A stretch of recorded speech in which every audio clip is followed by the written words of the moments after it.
Birinci ukturu. Kim elem, kim boldum?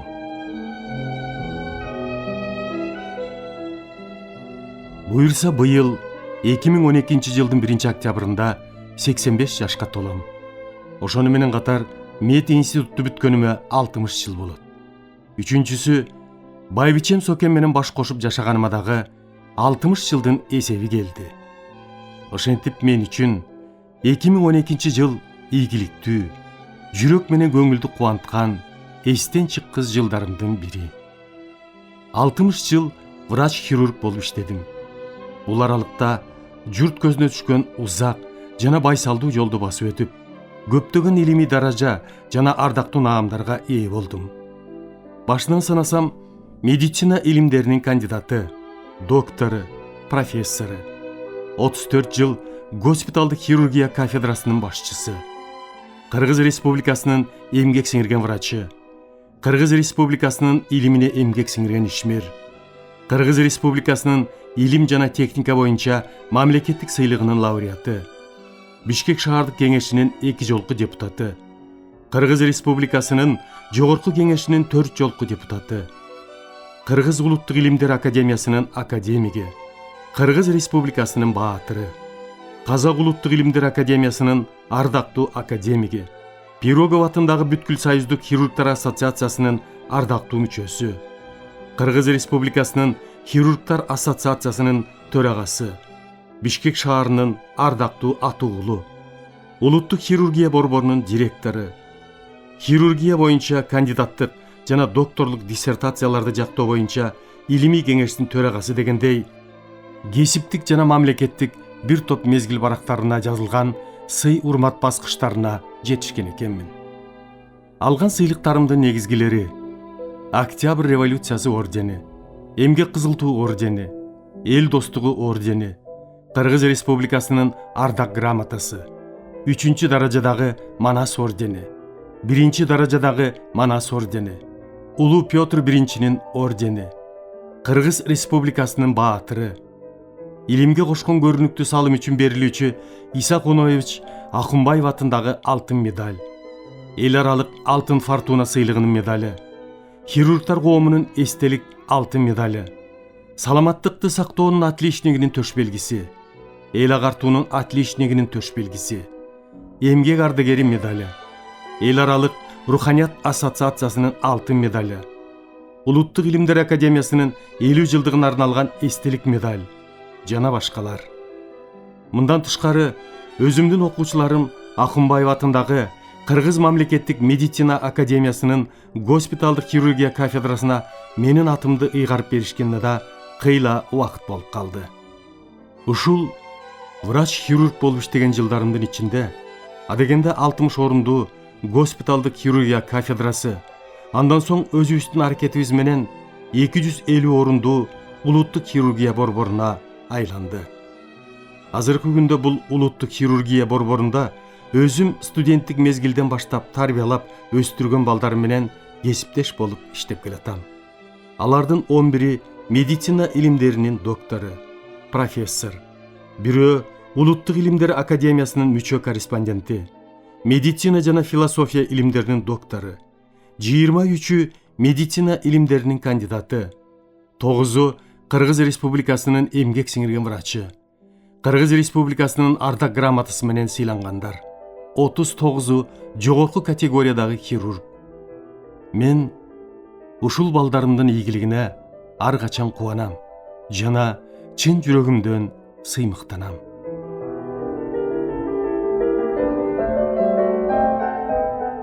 Биздин борбордо ондогон хирургиялык бөлүмдөр бар.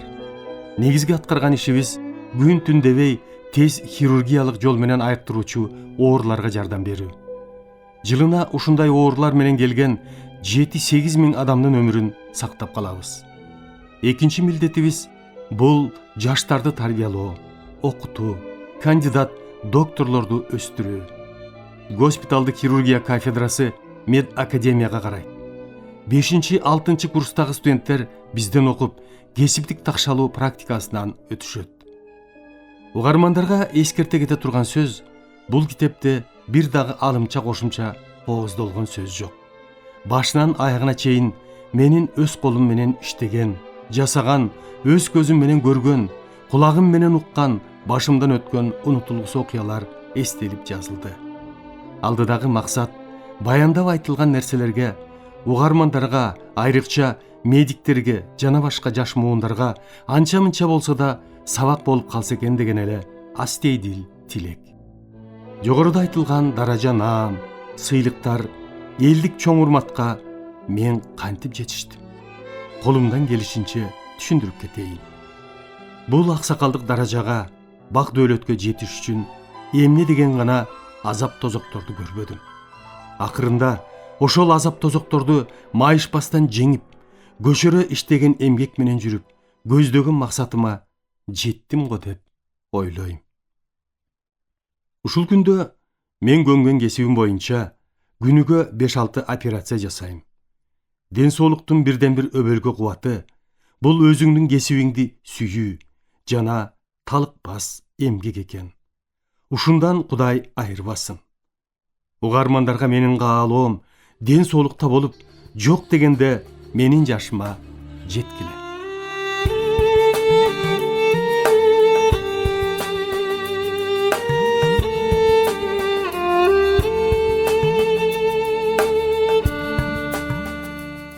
Тагдыры таш жолдуу бала чагым. Мен Ак Суу районундагы Кереге Таш айылында жарык дүйнөгө келгем. Биздин айылды кадимки касиеттүү Кыдыракен айылы деп коюшат. Кереге Таш деп аталганы курчаган ак карлуу тообуз ийилип, боз үйдүн керегесине окшоп кетет. Ошого окшоштуруп Кереге Таш деп койгондугун илгерки карыялар таржымалдап айтышар эле.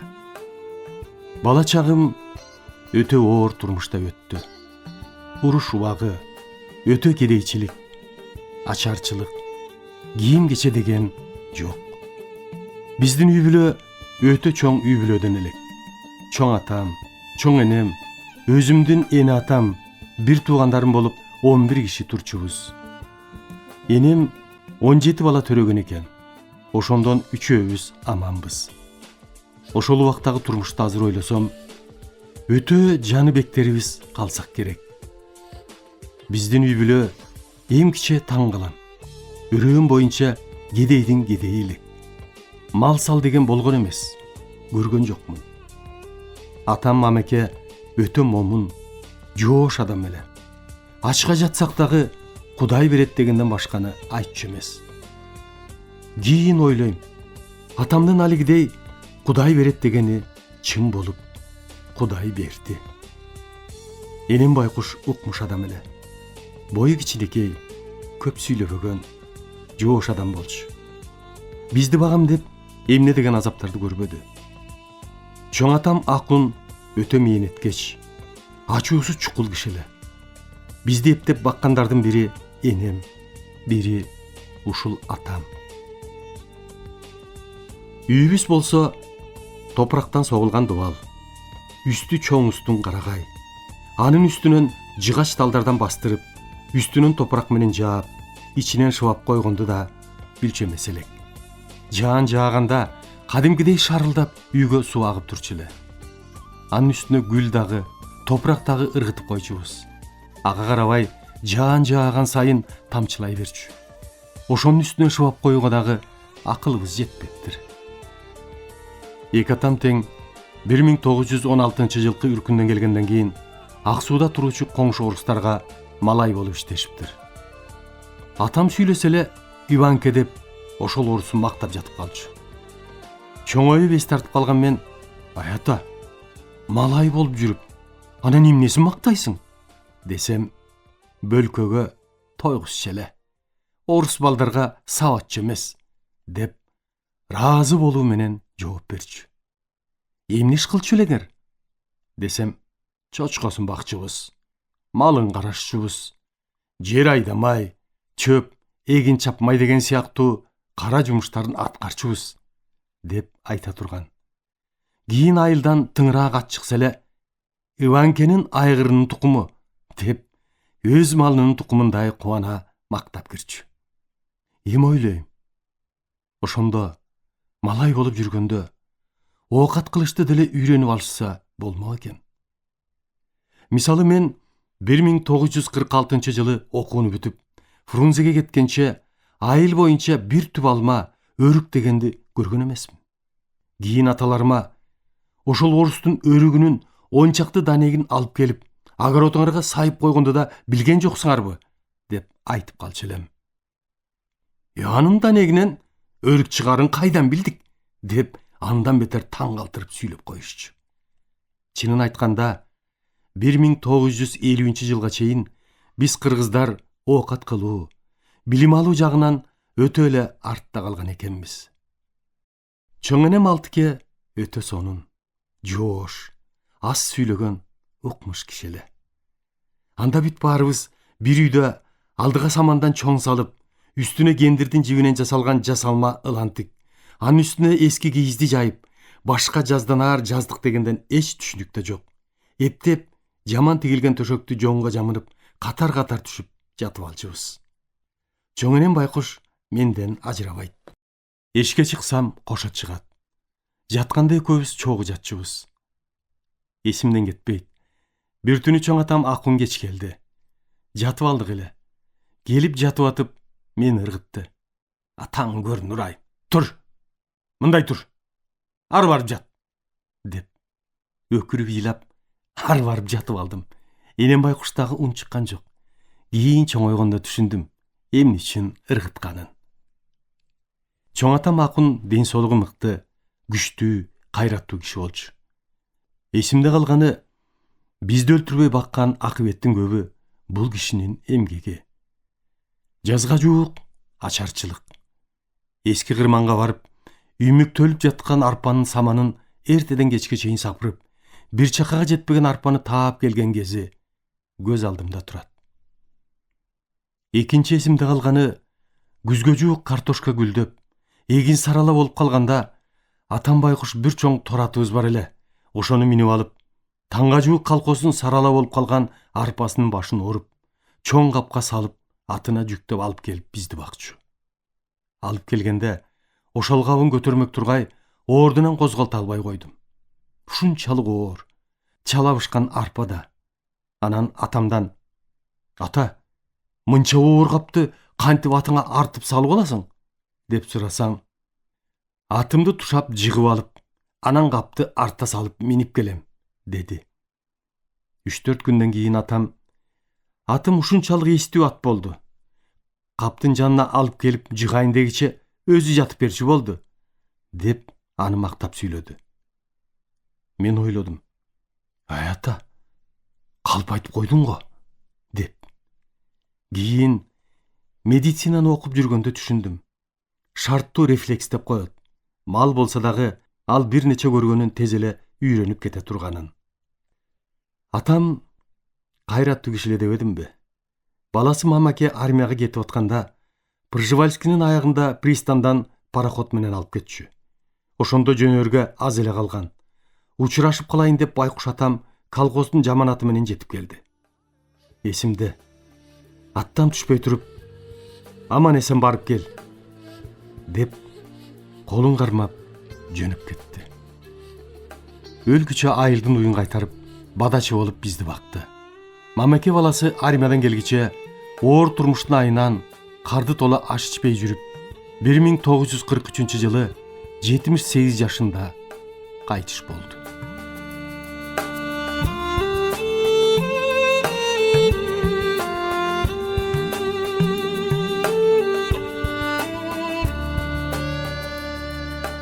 Чоң энем Алтыке байкуш көп кыйынчылыкты башынан өткөргөн киши экен. Өлөр өлгүчө ыйлап жүрүп кетти. Үйдө киши жок деле ыйлай берчү. Бир күнү менин киргенимди байкабай калды. Ошондо түшүнгөнүм, Калича деп эле ыйлап жаткан экен. Бизди көрсө басыла калат. Бир күнү атам Мамакеден: "Энем киши жокто Каличам деп эле ыйлап отурат.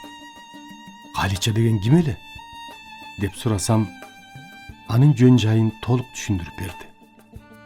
1916-жылы үркүндө Кытайга үркүп барганда 14 жаштагы кызын ошол жердегилер бир чака талкан берип алып калышкан, деди.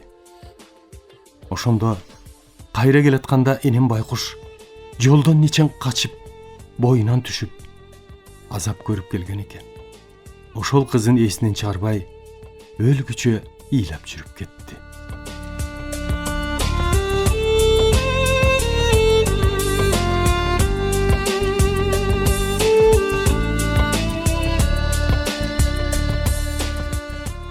Анан 1947 жылы мен медиа институтун даярдоо курсун бүтүрүп айылга барсам, кат келип калды Кытайдан, Үрүмчүдөн. Ичинде сүрөтү бар. Кемпир абышка 3-4 кишилер менен кыргызча жазылыптыр. Атама бул ким деп көрсөтө койсом, ал тез эле могу кемпир менин карындашым Калича деп тааныды. Жанында отурган абышкасы, тургандары балдар экен. Кат жазганда ошолор. Ал жылдары Кытай менен биздин өлкөнүн мамилеси оңолуп, Кыргызстандан мугалимдерди да жиберип башташкан убакыт эле. Эже байкуш кыз эмеспи. Кичинесинде калса дагы унутпай жүрсө керек.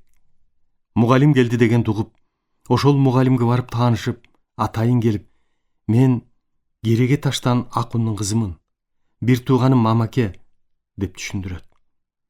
Кудай жалгап, тилчи мугалим буларды тааныбай, Мамбетти тааныймын деп, ошол жигит кат жазып берет. Эже бизге салам айтып, аманчылыгын билгизип, турган абышкам, булар балдарым, буюрса уруксаат сурап атабыз, берсе барып учурашып келели деген үмүтүбүз бар, деп деле жүрөк көңүлдү эриткен, бир туугандык жылуу сөздөрүн айтып жаздырган экен. Энем байкуш кызынын аманын билбей кетти. Анан канча жылдан бери Каличасынан биринчи жолу кат келгенин да билген жок. Чынында эле ага чейин эч кимибиз анын аман соосун билген эмеспиз. Андан кийин Кытай менен биздин байланыш жакшы болбой калды. Ошол бойдон эжеден эч кандай кабар болгон жок. Ошентип жүрүп 4 жыл мурда 2008 жылы Үрүмчүдө хирургдардын чоң жыйыны болуп, ошого чакырылып барып калдым. Бизди ушунчалык урматсый көрсөтүп тосуп алышты. 5 жылдыздуу мейманкананын люкс номерине жаткызышты. Мага казак профессору Серик, анан бир кыргыз врач кызды бекитип койду. Күн түнү менен ошолор ээрчитип көрсөтүп, түшүндүрүп жүрүштү. Кыргыздар жашаган Кызыл Суу кыргыз районуна да самолет менен учуп бардык. Үрүмчүдөн алыс, 2 саатта жетет экен. 140 000 кыргыз жашайт. Турмуштары ушунчалык оңолгон. Мени космонавттарды тоскондой эле тосушту. Өтө көп эл чогулган. Кечинде өзүнчө конок кылып, чоң концерт беришти. Эми артисттеринин үнү, кийген кийим кечеси көргөн адам суктангандай. Азыр врач жетекчилери дагы өзүлөрүнөн кыргыздар экен. Губернатору түшүнүгү кең, терең маданияттуу адам болуп чыкты. Кытай Эл Республикасынын өкмөтүн башкаргандардын бизге көз карашы абдан түз. Эмне сурасак, сурабасак дагы жардамын өз убагында берип турат дейт. Бирок окугандары Кытай тилинде экен. Сүйлөгөнү баары бизче, кыргызча. Ошондой болсо да биздин тамга менен жаза алышпайт. Губернатор айтып берди: "Мамбет агай, турмушубуз жакшы, кыргыздар жакшы эле жашап атабыз" деп. Бир мисал, Кызыл Сууда райондун борборунда 200 кыргыз бала интернатта жатып окуйт экен. Кийим кечеси, тамак ашы, окуусу бүт бекер, өкмөттүн эсебинен. Дагы айтканы менден сурайт: "Мамбет агай, силер эмне болуп атасыңар? Биз бул жакта уялып, жер карап калдык" деп. Эмне дейм? Чынында эле алар эмес, биз түшүнгөн кыргыздар бүт дүйнөгө атыбыз таанылып, шерменде эле болуп калбадыкпы?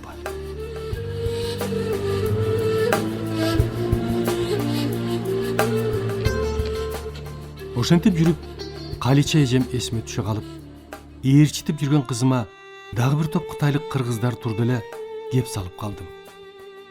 Ушул жакта менин эжем калыптыр. Дайынын билбейбиз десем, жаңкы врач кыз: "Мамбет агай, Мен enatam менен Үрүмчүдө жашайм. Барганда үйгө чайга чакырам. Атамдын жашы 80ге жакындап калды. Санжыраны, айрыкча бул жакка келген кыргыздарды жакшы билет. Атама айтып көрсөңүз, деп сунуш киргизди. Чынында эле Үрүмчүгө келгенде чакырды. Ата-энеси бар экен. Атасы арык чырай, сүйлөгөн сөзү түзүк киши. Сүйлөшүп отуруп, менин эжем Үрүмчүдө, ушул жакта калыптыр. Ошондон бери бар же жок экенин билбейбиз, деп сурап калдым. Аты ким эле? Деди. Аты Калича. Десем, Акундун кызыбы? Мамакенин карындашыбы? Деп кайра суроо берип, мени таң калтырып салды. Укмуш адам экен. Илгери Үркүндөн барган бечара кыргыздардын көбүн билет. Себеби өзү дагы Үркүндөн барган адам экен. Айта баштады. Ал эжең 83 жашында каза болгон. Абышкасы дагы каза болгон. Азыр 2 баласы бар. Бирөө 78ге барып калды. Көзү көрбөйт. Көп болуп калды. Экинчи уулу 73-төргө келип калыптыр. Анын 7 баласы бар болуп чыкты. Алар турган жердин жолу татаал, алыс. Тоонун арасында болгондуктан барып келиш жагы өтө эле кыйын. Кабар кылыш үчүн эле 3-4 күн керек болот деп жайма-жай отуруп түшүндүрүп берди. Кап, кезиксем болот эле, деп өкүнүп калдым. Кийин ортодон 3 ай өткөн соң ошол кишинин кичүү кызы бизге университетке 2 айга стажировкага келген экен. Баягы айткан эжемдин балдарынан кат алып келиптир. Мен кеткенден кийин кабарлашыптыр. Ушундай таекеңер келип кетти деп. Катты окуп алып, абдан толкундандым. Ушунчалык жүрөк титирээрлик жазылыптыр. Кезикпей калгандарына өтө кейип, келериңизди билгенде Үрүмчүдөн 1 ай болсо дагы күтүп тосуп алат элек, деп жазган сөздөрүнө өтө ыраазы болдум. Мен буларды эмес, Калича эжемди дагы тааныбайт элем. Мунушундай байкуш кыргыздар эмнелерди көрбөдү. Эмнелерди башынан өткөрбөдү.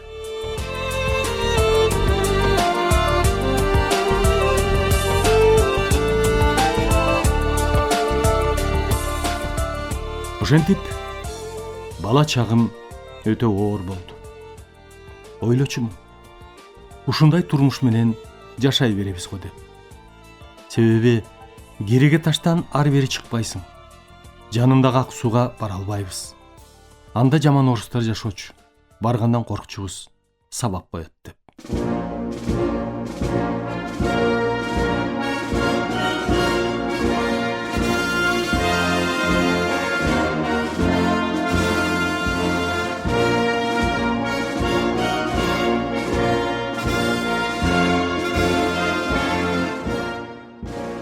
Bir 1941 жылы согуш башталды. Турмуш дагы мурункудан өтө начарлады. Эркек аттуулар армияга кете баштады.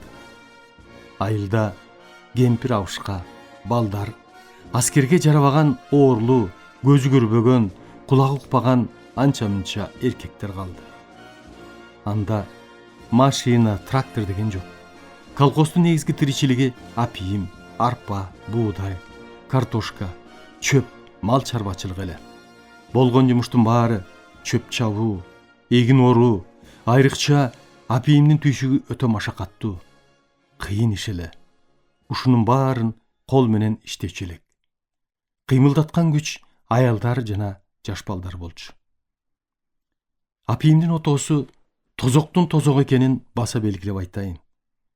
Мен анда кичинемден тартып институтту бүткөнгө чейин иштедим. Арасындагы чөбүн кетмен, тапке менен эртеден кечке отойбуз. Бир жумадан кийин дагы жабылып чыгат. Ошондо ойлончумун. Бир чаап отогондон кийин дагы эле жабылып чыгат. Бул кандай жамдуу чөп деп. Көрсө, биз жердин үстүнө чыккан, көрүнгөн чөптөрүн гана үстүрдөн чаап кете берчү экенбиз. Отогондон кийин таптаса болуп калчу. Анан кайра эле жабылып чыгат. Чөптүн тамыры жердин астында көрүнбөй калып, кайра чыга берет тура. Түшүнгөн же түшүндүргөн киши болуп, ай бала, Бул чөптүн тамырын кошо албасаң чыга берет деп эскертип койсом да. Кийин түшүндүм. Бир отогондо эле тамыры менен кошо алып тазаланса, экинчи ал чөп чыкпасын. Ошентип бир иш менен бүтчү жерди биз түшүнбөстүк менен 3-4 жолу оточубуз.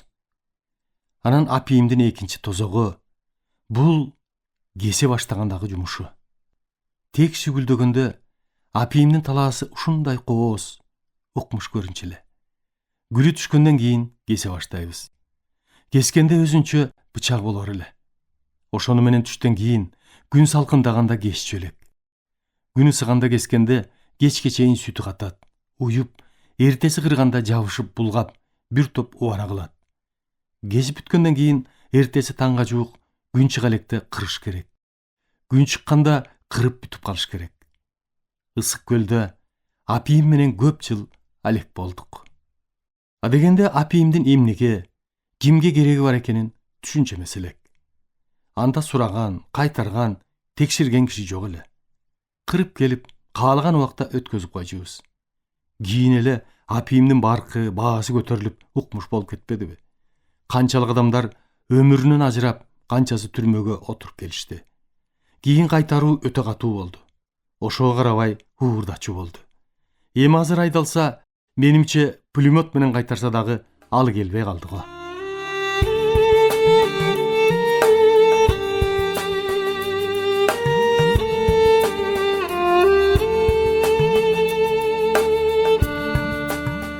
Институтту бүткөндөн кийин 1952-жылы үйлөнүп, турмушка тыгын болоор деп өз алдымча каражат табууну ойлоно баштадым. Элдин жашоосу өтө начар эле. Эн атамдан жардам жок. Үйгө келер замат апийимге жумушка чыктым. Келишим менен 1 кило апийим өткөзсөң 100 сом. Эсимде жок. 16 килограмм буудайга барабар болсо керек. 15 жашар жумушка укмуштай бышкан акылдуу карындашым бар эле. Ошол карындашым Урупай экөөбүз 9 килограмм апийим өткөздүк.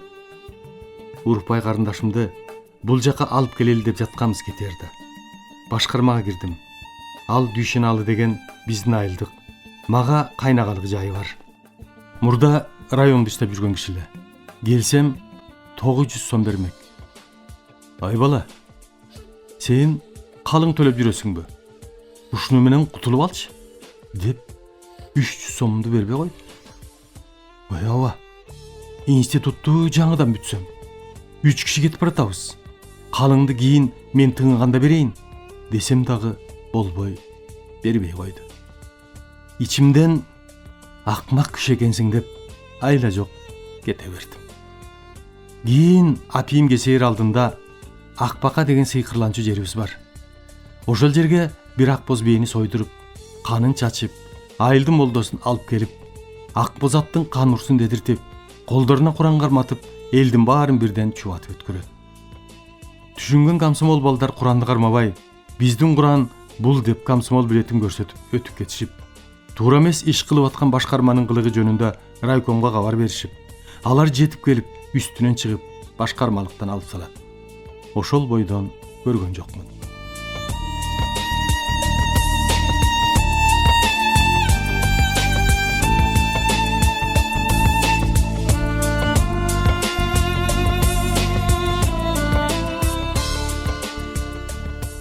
Сиздер адабиятты уктуруубуздан Кыргыз Республикасынын баатыры, академик Мамбет Мамакеевдин «Мезгил жана инсан» аттуу автобиографиялык чыгармасын Кыргыз Республикасынын эмгек сиңирген артисти Эгемберди Бекболиевдин көркөм окуусунда уктуңуздар.